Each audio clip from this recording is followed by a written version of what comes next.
Security is no longer in the hands of the data center staff. Security is no longer involved with preventing someone in the middle from intercepting your communication and reading it, or watching it, or listening to it. No. People are watching you as you are on the phone. What you see on your screen, I can see on my screen. It is a trivial thing. If you have teenagers between the ages of 14 and 16, I promise, any one of them could build an app to do this very thing. We do not know this because we don't care to look into it. Imagine a world without your smartphone. It's pretty horrifying, isn't it? We go back to the Stone Ages. And I'm not advocating we get rid of these devices. What I am advocating is please, wake up and see where the threat really is. It is in your hands, it is in your pocket, it is sitting on your table, with the screen turned on right now, which someone could be looking at. Trivially looking at it. It takes nothing to do so. The software built into these devices did not anticipate that ultimately we would all have 64 gigabytes of memory, 5 times as much as a middle-road Dell desktop computer. The processor runs twice as fast, and an infinite number of apps can run on this. This is what has happened. Our computers are no longer back home in the office, they are in our hands. All of our hands collectively.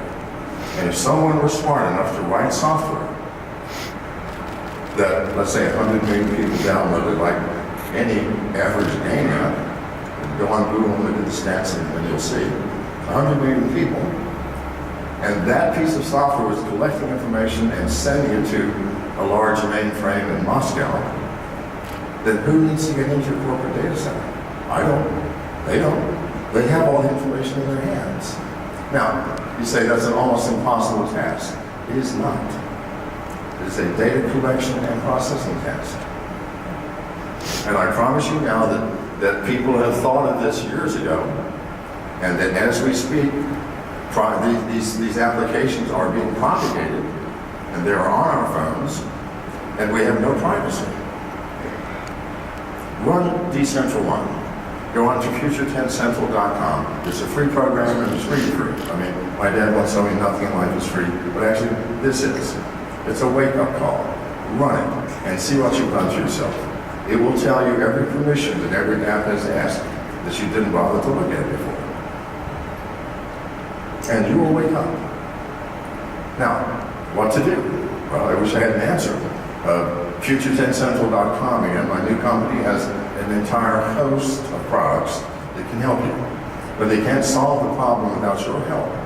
You have to first become aware that this is a problem. This is a problem. It is trivial to make someone believe they're being called by their home office. It is trivial to take a picture of someone and have your software send that picture to yourself. It is trivial to listen to everything that you say throughout the day.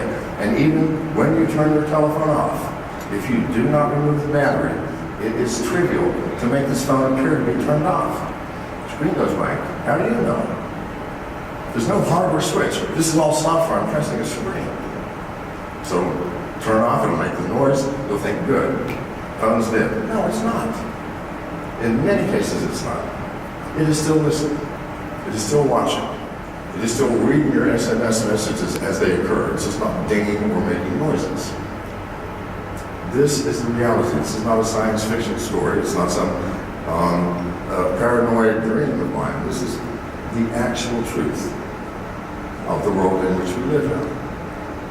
And if we don't wake up soon and do something through education, you know, if I were to show everybody in the world these just 2 simple demos, they'd go, wow, how'd you do that? Any 12-year-old can do it. I know the Russians can do it, the Chinese. I know the bad people can do it, the people who want to empty your bank accounts. We are told by the corporations in power and our government that if we have nothing to hide, then why should we care? Now, I'd like to ask a simple question. Is there anyone in this room who would willingly take out their wallet, hand it to a stranger in this room, and let the stranger go through it and write down everything, social security card numbers,